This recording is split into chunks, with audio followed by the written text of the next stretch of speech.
Thank you.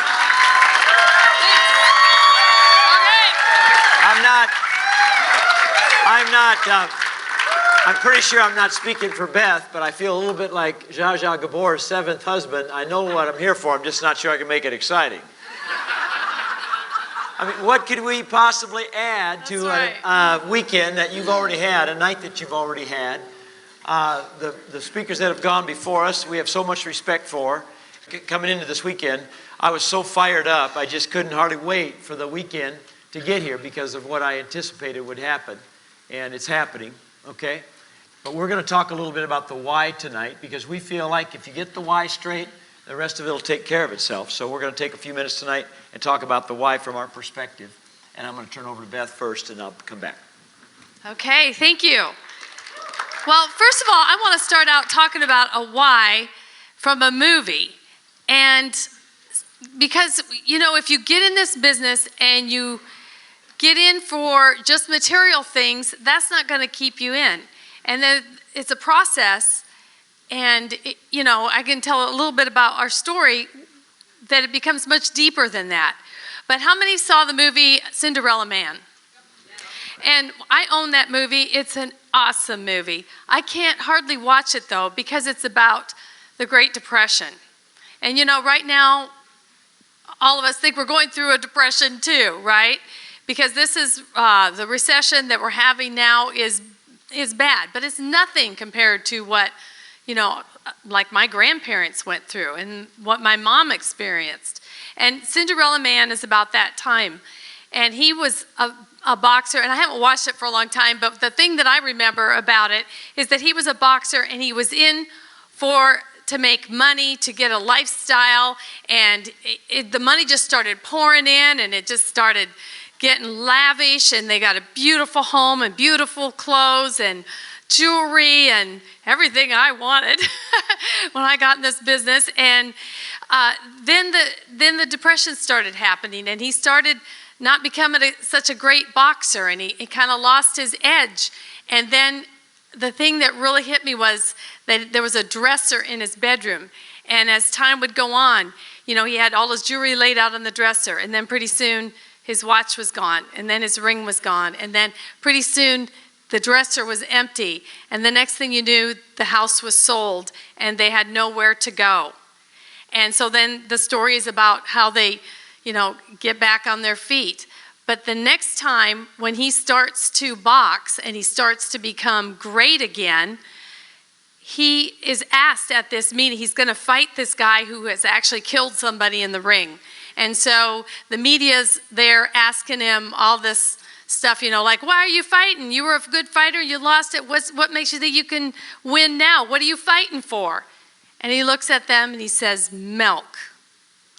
Because now he's fighting for his family to survive. He has a whole new outlook. He has a cause, right? It's something emotional. And he becomes this great fighter, beats this, well, if you haven't seen the movie, I shouldn't tell you the end, but it's a great movie, okay? So when we saw this business, we were in the, it was in 1977, and that's right when the farm crisis really started happening. Gas prices went up to a soaring 50 cents a gallon. It was horrible. But, you know, we were financially struggling with a cow-calf herd. And so when I saw this business, I always had a lot of dreams. I came from a farm family, and we had a comfortable living, but we didn't have a lot of extras. My mom never had a decorator come in and do her home.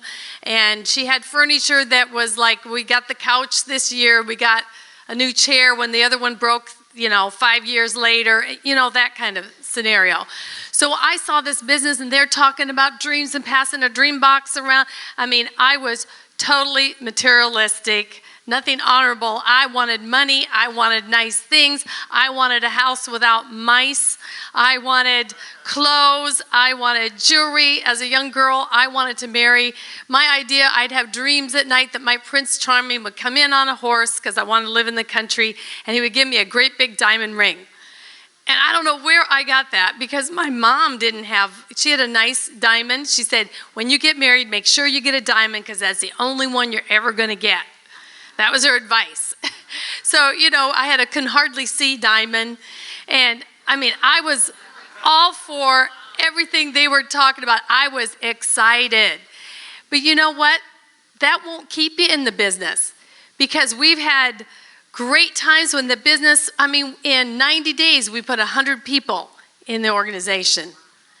And so there were great times like that in the business. And then there were times when in 90 days, 100 people got out of the business, if you know what I mean, right? So if you're only in for the material things, when the good times go to bad times, you're gone, because there's nothing substantial there, right? So eventually, as we got into the business, the thing that motivated us so much, learning about the true history of our country. Dexter would have seminars, and we would go and we would learn how the pilgrims came over and all of the great men that put this country together and made it what it is today. And reading The Light and the Glory, we got that book out again and started reading that book again, talking about the true history of America. And when you see the people who have died for this country, World War II, World War I, when you see the people who gave their lives, Vietnam, Korea, it makes you feel inside that you owe a debt to them. That if you don't make something out of your life, this is the way I felt. If you don't do something with your life, those people have died in vain. And I don't want that to happen. I don't want to be responsible for that. And so those are the reasons we stayed in the business. That's the reason family, country, the principles that if you're new, that you see that people have in this business. When we saw the people that were in this business, we said, where have these people been all of our lives? Because we came from farm families where the land is important and you're tied to that land, and there's just something wholesome and just something like you're a part of it. You're a part of this country. You're part of the land. You're a part of the people who came across in covered wagons and made this country great. And they came with a dream, and a lot of them lost their whole family traveling across the prairies. And they would cross river crossings, like in Omaha, we have the Missouri River. It'd take months and months to get all the wagons across the river. And the things that people have done for their dreams is not what we do to get our dreams in this business is nothing in comparison to us. It's just as scary, maybe we think, but we haven't been through what other people have been through. And it's so good to learn the history, because it gives you a feeling of, well, geez, if they could do that, I could surely do this, right? So you get to know, whoopee, so I want to encourage you to learn about our history in this business and find your why. Why are you in this business? Is it to get milk, or is it just to oh yeah, this is fun, we're just going to have fun? And it's great that if that's what you saw in the business first, but you know what? This business goes so much deeper. And what we're feeling here this weekend is unity, and there is so much power and strength in unity. And we can move as a unit, and we can help go into the living rooms one at a time and teach people free enterprise. And you've all heard about how when President Reagan was trying to decide whether to run for the presidency, he was discouraged. And then Dexter Yager had him come to one of the free enterprise system and free enterprise functions. And when he came out on that stage, and this whole, I can't remember, that was one of the ones that was just a huge, huge meeting. All the people stood up and cheered him on. That was the deciding night that he decided to go for the presidency. And he was just an awesome man. We got to meet him twice and had our picture taken with him. And it's because of this business. And how awesome is that? Well, there are more awesome things going to happen if we pull ourselves together and march on together as a team, as an army, and take back and teach the young people. I am so sad to see the older generation start to be gone, because my dad is 87. That's the World War II generation. Thank goodness they've made film of the warriors, and they've told their stories. But we need their wisdom.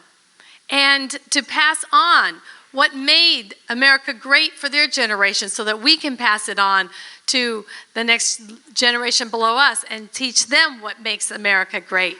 So come and join us and get a cause for this business, not just your dreams, because your dreams are going to come too. When you help other people get their dreams, you're going to have your dreams. But the reason we stay in this business, the why we're in this business is so much greater. And if we never got money out of this business, we would still build this business because of what we're doing for America, and it's our purpose. You've heard a lot about purpose. It's our purpose, it's our ministry, it's how we reach people. And of course, the money is great. Whenever you are a servant, you will be blessed. So that's just a byproduct. But having a cause and a reason for building the business deeper than just the material things is the only thing that will get you through the tough times. So you have the leadership here. You have all this weekend that's gone on. I mean, I'm sure that a lot of you have a cause if you didn't when you came, because you could just feel it in the room. And it's just like a new beginning, isn't it? Dwight Smith, whenever he would end a function, he would never say, this is the weekend. He would say, this is just the beginning. This is a new beginning. And I feel that this is really a new beginning. And here's my warrior, Merritt. Right here. Here you are. I'll take it.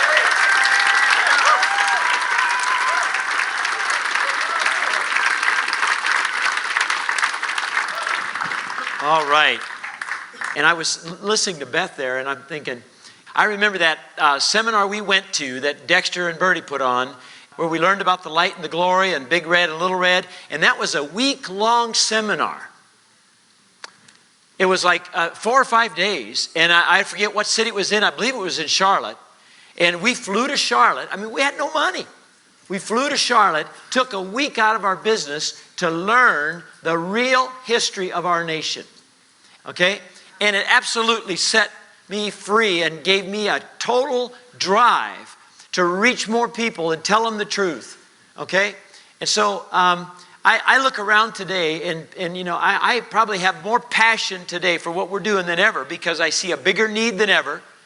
I look around and you think about what we have today. You make more money in the business than you've ever made. Our products are better than they've ever been. Our system is better than it's ever been. We have better leadership than we've ever had. We have better advertisements than we've ever had. A more complete product line than we've ever had. And yet, for some people, it's harder to build a business than it's been. And I believe that part of that is because Americans have forgotten how to fight.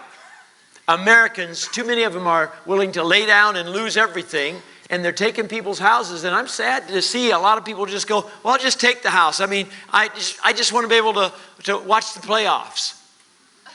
I just don't want to deal with it. I just don't want to think about it. You got to be kidding me. Where have we come? If that was their grandmother and the bank was trying to take their house, you know what their grandmother would say? Bring it on. Just try to take my house. Americans have forgotten how to fight. Americans have forgotten the value of money. Because they have credit cards now, and they have buy it now and pay for it later. That mentality now is 2 or 3 generations deep. And today people, I've always taught my kids, you earn it first and then you buy it. You earn it first. So now it never was money they were spending. It was the effort they spent to get that money. When they were this big, I was teaching them that. So that whenever they went to the store with the money they had earned, we never gave them money. Whenever they went to the store, they had something in mind they wanted to buy, and they really wanted that, and they would go to work and earn it. And now when it got time to buy it, and they weren't quite as eager to put down that money, because now they remembered what it cost them to get that money. Now that doll wasn't just a $12 doll. Now that doll was 80 or 90 or 100 hours of work in the office or wherever. I'm teaching my grandsons the same thing. My grandson was out picking up rocks the other day. He and my 14-year-old son were picking up rocks, and my 4-year-old grandson was picking up rocks. He knew he was going to get paid, not a lot. And he was out there all afternoon. His ears were sunburnt. His fingers were actually had cuts on them because he picked up rocks and picked up rocks and picked up rocks. And you know what? He felt so good about himself. He said, what else can I do? Papa, you got some more rocks you want picked up? Oh, yeah. I got more. Because my snow removal guy comes by and blades my lane, and he pushes my rocks into the grass. I pay him to do this. Interesting, isn't it? Okay? Then I pay my grandson and my son to pick the rocks out of the grass and put them back on the driveway so that next winter the guy can come and do it again. Very exciting. Okay? But I look around and I'm thinking, where have we come? What is going on? And I believe that that's a large part of what we're dealing with today. It's just that why am I so passionate about building the business today? Because in this business, we're teaching people the truth. And you know what? People are hungry for the truth. And it'll go off in their spirit. When you tell them the truth, truth is always truth. If you get out there and join the team and join the army and get out there and start telling people the truth, you're going to find that they respond. The atmosphere right now is better than I've seen it in a long, long time for building the business. The response you get will surprise you. I love that story of at Go Diamond Weekend. Roman spoke. The guy from is he from Ukraine? Czech, the Czech Republic. Roman, what's his last name? Okay. I love this guy. When he was small, because they lived in a socialistic country, a government control everything country, and his mother was in a country that was like that, and they had too many children. She had one more child, and the government informed her, you've got too many children, you can't have that many children. You have to give one of them up. And his mother had to decide which child to give up. One was 3, I believe, and Roman, I think, was 6 or something like that. And it ripped her heart out. Don't you know that she was never the same?